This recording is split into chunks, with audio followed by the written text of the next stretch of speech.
픽.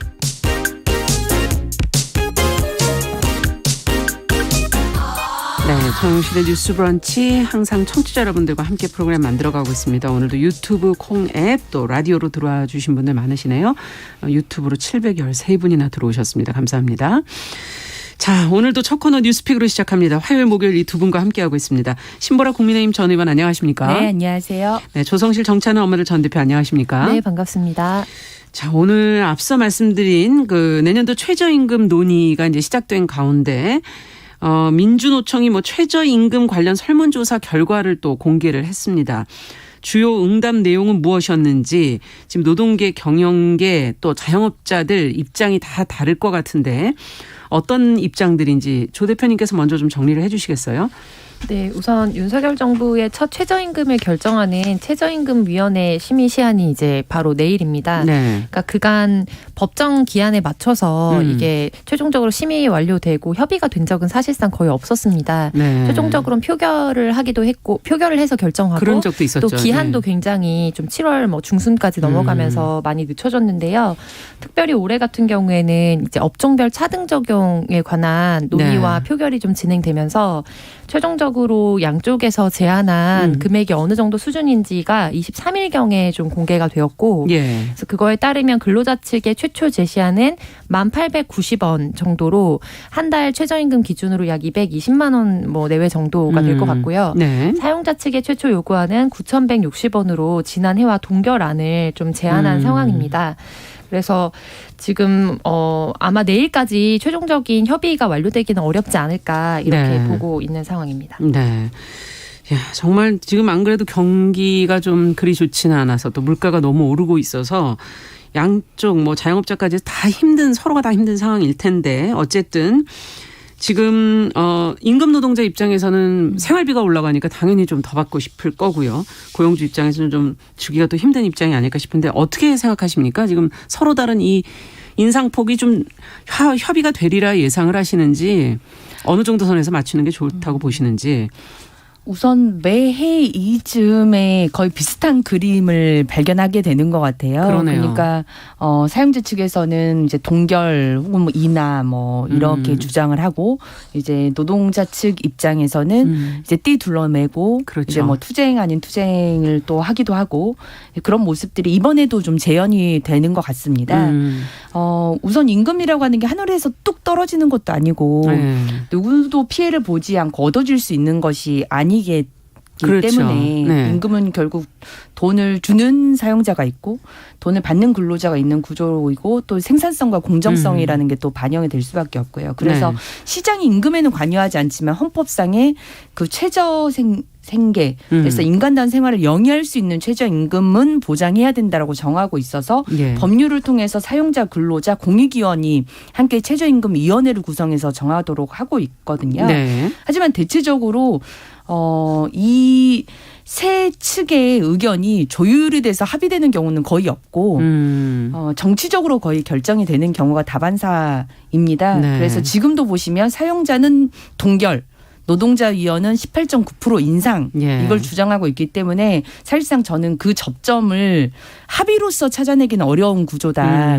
그러면 결국 대체로 공익위원 9분의 결정에 따라서 굉장히 중요한 변수군요. 네. 결정이 되는 경우가 많습니다. 그래서 표결을 하게 돼도 사용자도 구인, 근로자위원도 구인이기 네. 때문에 동수니까. 네, 동수에서 그냥 적점이 찾아지지 못하면 공익위원 9분의 의견이. 표결이 이제 핵심적으로 영향을 많이 미치게 되죠. 네. 근데 전체적으로 지금 보시면 아시겠지만 물가 상승률도 물가 상승률이고 고금리, 고환율 이렇게 해서 삼중고에 시달리고 있고 또 생산 소비 투자는 계속 감소세에 있어서 네. 경제 전체적으로 퍼펙트 스톰이 오는 것 아니냐 이런 우려도 있는 상황이고 정경련발 조사라고는 하지만 최저임금 1만 원 진입 시에는 최대 일자리가 16만 개가 감소한다라고 하는 이제 보고서의 내용도 있고요. 네. 이제 주유소 운영 협동조합 이사장과 같은 이제 소상공인 네네. 업계에서는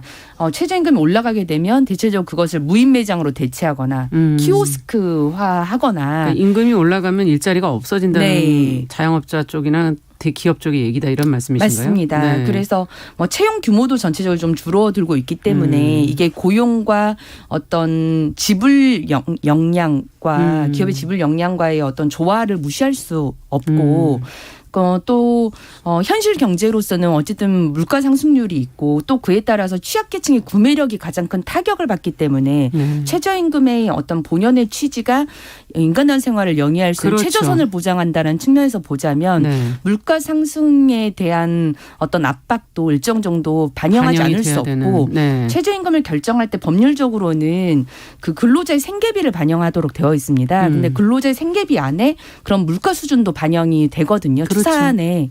그렇기 때문에 그걸 일정 정도 반영한 상승폭을 정할 수밖에 없지 않겠느냐.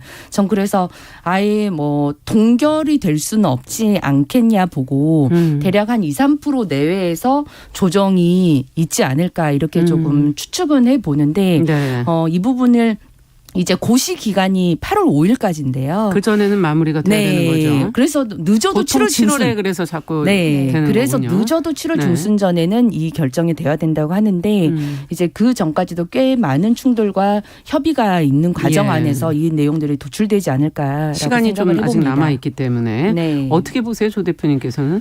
네, 지금 경제적으로 뭐 우리나라뿐만 아니라 전 세계가 어렵다는 그렇죠. 거는 너무 공연한 진실인 것 같고요. 그러니까 예를 들면 원가 자체가 전체적으로 네. 올라가기 때문에 그러니까 뭐 사업자 입장에서도 사실상 실질적인 이윤 폭이 줄어든다고 볼 수 있고 그러나 역설적으로 보자면 또 그것을 구매해야 되는 구매력을 가진 대다수의 이제 노동자 입장에서는 실질적으로 인플레이션이 훨씬 더 가파르게 오르다 보니까 그러면은 예전에 제가 200만 원을 만약에 받았다라고 하면 이걸 가지고 화폐 가치가 떨어지면 그만큼 구매력은 훨씬 더 떨어지는 그렇죠. 겁니다. 그러면은 이거는 최저임금의 동결이 아니라 사실상 그 임금이 줄어드는 개념이 되는 거거든요. 그리고 우리가 주목해야 될 점은 이게 최저임금이 어떤 평균 임금이 아니라는 부분입니다. 그러니까 지금 그렇죠. 평균 평균 임금은 아니죠. 그런데 이제 논의를 하다 보면 마치 최저임금이 우리의 평균 임금인 것처럼 착시를 가지게 돼요. 그러니까 이게 다시 말하자면 그러니까 지금 인플레이션 때문에 너무나 화폐가 많이 이제 흘러나오는 것도 이게 전체적으로 경제의 어려움을 해결하는 데 문제가 된다. 그러니까 임금 인상 폭을 뭐 동결하거나 최소화해야 된다라는 것이 사실은 어떻게 보면은 재계 쪽이나 이제 사측의 입장입니다. 그런데 최저임금의 적용을 받는 사람은 정말 최저임금을 받는 사람들이거든요. 네. 그러니까 대다수의 어떻게 보면 최저임금 이상의 급여를 받는 분들은 최저임금 변동폭으로부터 직접적인 타격을 사실상 그렇죠. 받지는 않습니다. 네. 그래서 지금 뭐 예를 들면 구인난이나 이런 부분도 있고 또 여러 가지 업계의 상황들이 있기 때문에 뭐 대기업이라든지 IT 업계라든지 이런 데는 또 인센티브나 아니면은 대폭 이제 임금이 상승될 추세거든요. 그래서 그런 임금도 것들이 차별화가 되고 있죠. 확정된 부분들이 있고 그렇게 되면 우리 사회에 결과적으로 뭐 단기적으로 봤을 때는 이게 맞는 말인 것 같지만 2, 3년 뭐 5년만 보더라도 이게 사회적인 어떤 경제적 격차를 훨씬 더 늘릴 것이고 이거를 해결하기 위해서 우리 사회가 또 많은 돈을 풀어야 됩니다. 그래서 이게 어떻게 보면은 연결되어 있는 흐름이거든요. 그래서 이 나오기 전 저희 방송 시작하기 바로 직전에 이제 기재부 장관 같은 경우에도 뭐 임금 인상이나 이런 거를 규제할 수는 없지만 사실상 너무 이제 사회적인 어떤 불평등이 대폭 생기지 않도록 그런 부분을 감안해달라는 어떤 권고의 메시지를 했나요? 냈더라고요. 네. 근데 이제 실질적으로 그러면 지금 최저임금 논의에서 이야기되고 있는 거를 한 줄로 줄이자면 고통분담을 왜 사회에서 가장 최약자인 최저임금을 받는 사람들만 해야 하느냐라는 답변으로 사실은 좀 쉽게 말하자면 볼 수 있겠고요. 그래서 저는 이제 노동자 측에서 요구했던 안을 다 반영하는 건 현실적으로 좀 무리라고는 생각합니다. 개인적으로. 그렇지만 동결은 지금 진행상 할 수 없다. 그건 임금 삭감의 개념이고 네. 그래서 우리 사회가 이제 늘 어떻게 보면 양측 입장이 팽팽하기 때문에 한 번도 합의되는 걸 본 적이 없고 근데 그런 거를 좀 어떤 그 중간 지점의 폭을 만들어간다는 건 그렇죠. 상호 간에 좀 신뢰가 필요한 거거든요. 맞아요. 예. 그래서 이 부분에 있어서 올해 그거를 기대하기는 저는 사실 현실적으로 어렵다고는 봅니다만 이제 이런 부분에 있어서 중간 지점을 어떻게 찾을 건지가 좀 관건인 것 같습니다. 네. 결론적으로는 표결로 이제 결정이 될 것 같고요. 그렇군요. 노사정위원회 이런 게 사실은 네덜란드의 그런 어떤 전혀 다른 입장에 있는 사람들 합의하는 과정을 보고서 우리도 이제 해보자고 이제 가지고 왔지만 아직까지 말씀해 주신 것처럼 신뢰관계가 형성돼 있지 않아서 이제 문제 합의에 이르지 못하는데 앞으로 좀 변화했으면 좋겠고 이 지금 추후에 이 최저임금 차등 적용 부분은 어떻게 보시는지 지금 일단 내년에는 적용하지 않기로는 했지만 공약사항이지 않습니까? 추후에 어떻게 되리라 예상하시는지 이 부분도 좀 한 말씀씩 해주시죠. 신보라 의원께서 먼저. 네. 우선 업종별 구분 적용이 네. 어떤 새로운 입법 사항의 내용이 아니에요. 그러니까 이미 최저임금법에 예. 명시가 법률로서 이미 명시가 되어 있습니다. 네. 그래서 예컨대 최저임금법 제4조에 따르면 예. 최저임금은 뭐 근로자의 생계비, 노동 생산성, 뭐 소득 분배율 등을 고려해서 정하고 네. 이 경우 사업의 종류별로 구분하여 정할 수 있다. 이게 2008년에 이미 개정이 되어 있어서 네. 이제 법률적 개정사항이나 뭔가 논의를 해서 새롭게 바꿔야 되는 입법 사항은 아닌 거죠. 네. 이걸 실질적으로 적용할 수 있느냐 여부인 현실 겁니다. 속에. 네, 맞습니다. 예. 그래서 저는 대통령의 뭐 공약사항이라 하더라도 예. 실제 지금까지 계속 단일 임금을 적용해왔기 때문에 이걸 업종별로 구분을 하려고 하면 실제 그게 현실 가능성이 있는지 구분을 한다면 어느 정도의 업종에만 적용할 수 있는지 그 만약 어느 업종에만 적용한다면 그게 다른 업종과의 특별한 어떤 차별성이 있어야 되는 그렇죠. 거잖아요. 그러니까 네. 다른 업종에 비해서 굉장히 그 지급 뭐 기업의 지급 능력이랄지 예. 아니면 시장 임금에서 형성되어 있는 어떤 그게 최저 임금선보다 더 낮거나 뭐 높아서 분리해서 적용할 필요성이 있다라고 하는 네. 어떤 절박성이나 시급성이 있어야만 이제 가능한 건데 그런 걸 하려면 기초 연구 자료가 필수거든요. 그렇겠네요. 안 그러면 이건 자칫 예. 문제가 생길 수가 있겠네요. 예, 그래서 이제 최저임금위원회 내에서도 이거를 뭐 진행을 해보자고 했다가 표결로 해가지고 우선 이번 내년도 최저임금에는 적용 반영하지 안 않는다. 하기로. 단일임금으로 가자.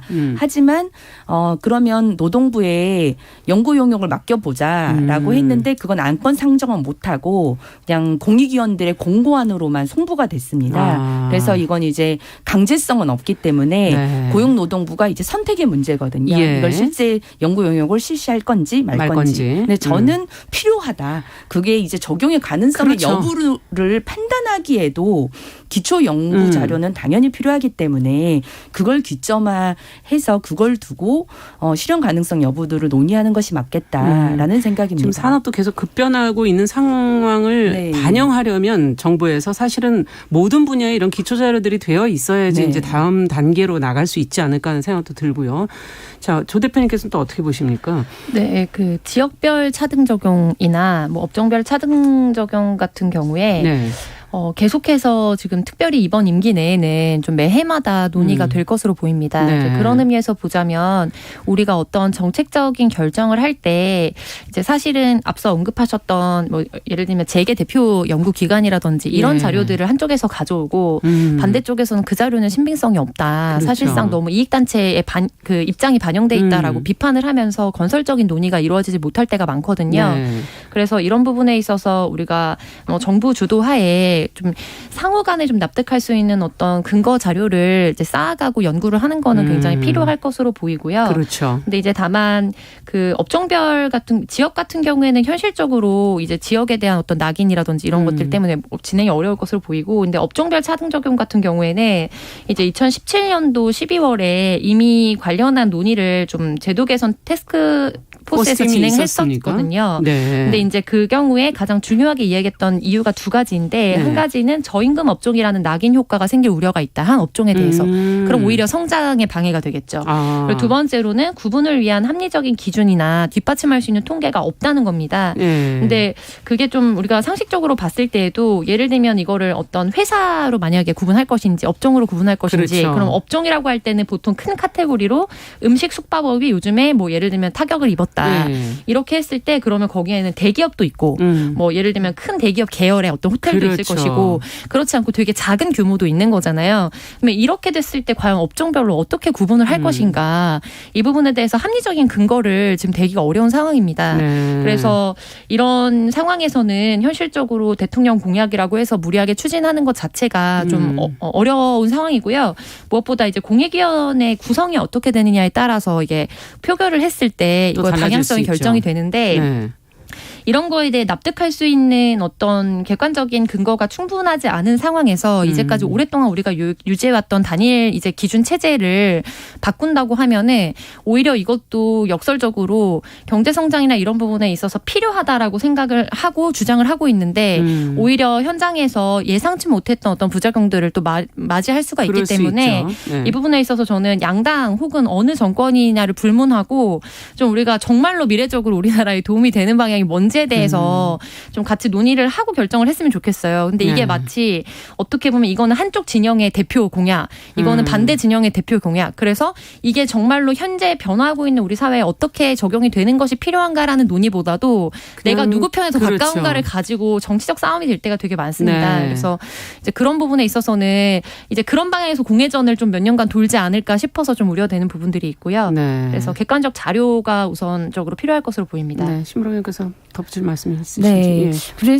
그래서 이제 객관적 자료라고 하는 걸 토대로 해야 되기 때문에 저는 연구 용역은 우선 필요하다. 필수적이다라고 네. 생각하고 결국 이제 최저임금이 늘 이렇게 공정성을 담보하기 위해서 실은 사용자 근로자 공익위원회 제도를 두었는데 네. 결과적으로 뭐 물가 상승률이나 생계비 이런 것들은 반영은 한다고는 하지만 결국은 숫자에 따른 표결로 해서 어떨 때는 물가 상승률이 1%에 불과했는데도 최저임금은 뭐 16.5%가 오를 오르고 때도 있고 그런 식으로 정권이 뭐 어떻게 그러네요. 등장하느냐 최저임금을 무조건 올려야 된다고 하면 그 올려야 된다는 논리에 따라서만 정치적으로 올려지고 이런 게 실은 정권이 교체되고 바뀜으로 해서 늘 삶이 최저임금 불안정해지는 거죠. 맞습니다. 결정의 불안정성을 더 확대해 왔다고 생각하거든요. 그래서 근본적으로 최저임금 결정 기준을 조금 더 또 디테일하게 만들어갈 필요도 있습니다. 그러네요. 그걸 항상 이제 이거는 또 입법 사항이다 보니까 입법에서 늘 충돌을 해와서 결과적으로 계속 보완이 안 되고 있는데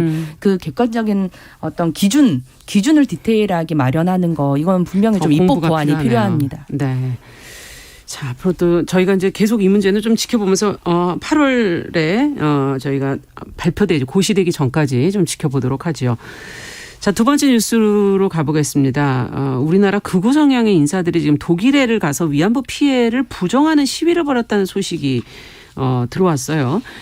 누가 어떤 주장을 하고 있고 어떤 반응들이 지금 나오고 있다는 얘기인지 신보라 의원께서 좀 정리를 해 주시겠어요? 네. 주옥순 엄마부대 대표, 김병현 국사교과서 연구소장, 이우연 낙성대 경제연구소 연구위원, 요시다 켄지라는 분 이렇게 해서 4명이 현지 시간 26일 독일 베를린에 설치된 소녀상 앞에서 소녀상 철거 요구 시위에 나섰습니다. 이들은 위안부 사기 청산 연대라는 단체를 결성해서 그 단체 행동의 일환으로 이런 활동을 벌인 건데요. 네. 위안부 사기는 이제 그만, 위안부는 전시 성폭력 피해자가 아니다라고 쓰여진 플래카드를 들고 구호를 외치는 원정 시위를 벌였습니다. 이에 이 시위에 반대하는 맞불 집회도 열렸는데요. 독일의 여성단체 쿠라지 여성연합을 비롯해서 독일 사회민주당 미테구 청년위원회, 베를린의 소녀상을 건립한 코리아 협의회 소속 100여 명이 같은 날 그 소녀상 맞은편에서 이 단체의 시위에 항의하는 집회를 열었고요. 그렇군요. 이 베를린 평화의 소녀상은 2020년 9월 25일 베를린 미테구 비르켄가에 설치되어 있는 소녀상이라고 합니다. 네. 자, 이 시위가 이거 국제적으로 또 어떤 메시지를 주게 될까 걱정스러운 부분이 생기는데 두 분은 어떻게 보십니까? 네, 여기에 대표적으로 이제 방문하고 마이크를 잡았던 주옥순 씨 같은 경우에는 이제 관계자들과 함께 이제 수요 시위를 방해하고 하는 어떤 비상식적 행동을 꽤 오랫동안 이어왔던 것으로 알려져 있고, 그래서 관련된 이제 단체들에서 이제 인권위를 찾아가지고 관련해서 인권위 진정을 낸다거나 이런 어떤 과정들도 좀 익히 있었던 것으로 저희가 알고 있잖아요. 그래서 저는 이게 어떻게 보면은 분명히 뭐 외국에서 해외에서 우리나라를 어떻게 볼 것인가 뭐 이런 차원의 문제이기도 하지만 그러니까 특별히 일본군 위안부 문제 같은 경우에는 전 세계적으로 이미 일정 부분의 어떤 합의들이 이루어져 있고 그렇죠. 역사적 반성이 있고 더구나 독일 같은 경우에는 그런 뭐 상황들을 가지고 있기 때문에 이게 굉장히 어떤 대한민국에서 저런 사람이 왔다라는 거는 당연하게 좀 부끄럽게 느껴질 부분이고 두 번째로는 오히려 한편으로는 그냥 굉장히 아웃라이어로 인식될 수도 있다라는 생각이 들긴 하거든요. 그러니까 네. 이게 대한민국의 어떤 대표성을 가지고 온 단체로 아마 인정하기는 어려울 어렵다. 것이다. 네. 그래서 이제 교민들의 인터뷰 같은 경우에도 이제 현지에서 이거에 대해서 오히려 더 되게 비상식적으로 생각하면서 뭐 이게 정상적인 어떤 정신적 상황에서 나온 것이냐 약간 이런 우려를 하기도 한다. 그렇게 인식하기도 한다라는 기사를 제가 봤던 것 같아요. 예. 그래서 누가 봐도 이렇게 어떻게 보면은 비상식적인 행동을 해외에까지 나가서 하는 거는 전혀 대표성이 없는 그러네요. 상황이기 때문에 오히려 이거를 우리가 문제 제기를 해야 될 필요는 있지만 더 언론에서 이제 많이 부각시키고 하는 것보다는 그냥 오히려 뭐 관심을 갖지 않는 것이 더 낫지 않을까 이런 생각이 들 정도로 굉장히 황당무계한 일이라고 생각합니다. 관심조차를 주지 말자. 계속해서 지금, 네. 뭔가 마이크를 갖고 이거에 대해서 발언권이나 뉴스 지면을 차지하고 싶어 하는 게 사실이니까요. 그러니까 오히려 국내 언론보다는 이제 일본 국어 언론에서 이 사실에 대해서 뭐 환영하면서 있고. 반겼다 이런 기사들도 나오고 있는 상황이고요. 네. 신보라 의원께서는 어떻게 보십니까? 네, 저도 이제 실은 뭐 하루에도 수만 가지의 어떤 집회들이 열리고 시민단체 목소리들이 나오는데 이게 어떤 큰 외교적, 국제적 어떤 영향력이나 파괴력을 가진 단체나 집회의 성격은 아니었다고 생각하고 그렇군요. 네, 이걸 좀 메이저나 이렇게 중앙 언론에서 다룰 법한 사안인가라는 생각이 우선 들었습니다. 네. 그리고 일각에서는 보수 단체라고도 표현을 하는데 네. 실은 이제 보수는 그 이념적 특성이나 이렇게 보더라도 역사적 사실을 부정하진 않아요. 오히려 예. 역사적 합의된 역사를 바탕으로 좀 더 앞으로 유연하게 나아가자는 게 보수의 어떤 이념적 성향이 그리고 그래서 저는 보수단체라고 보기도 어렵다. 그리고 앞서 뭐 대표님도 말씀하셨지만 위안부 이제 관련한 부분들은 네. 위안부 할머님들의 증언도 국제적으로 인정을 그렇죠. 받았고 네. 그리고 1993년에 이제 고노 그 일본 내각 국방장관이 2년여에 걸친 어떤 위안부 합의 관련한 위안부 문제에 관련한 정부 조사를 발표해서 일본군 관여에 대한 인정, 강제성에 대한 인정, 그리고 잘못에 대한 인정과 사과 이런 내용들을 이미 발표를 했고 거기에 이제 좀 더 나아가서 2015년에 파기는 됐지만 2015년에 한국과 일본 간의 위안부 합의도 존재했고 그러니까 국제적으로도 이미 공인된 역사적 사실이고 그걸 한일 간에도 이미 그런 내용들인데 그런 것 자체를 부인하는 것에 대해서는 바람직하지 않다라고 보여집니다. 그래서 외교적 사실 자체를 무시하는 활동이 시민단체 건설적인 활동이냐 그렇게 보기도 저는 어렵다라고 평가를 합니다. 네. 저희도 이제 두 번 다시는 이런 내용은 다루지 않도록 관심을 안 주도록 노력하도록 하겠습니다. 자, 뉴스픽 조성실 정치하는 업무의 전 대표 신보라 국민의힘 전 의원 두 분과 함께 이야기 나눠봤습니다. 감사합니다. 네, 감사합니다. 네, 정은실의 뉴스 브런치 1부 마치고 저는 잠시 후에 돌아오겠습니다.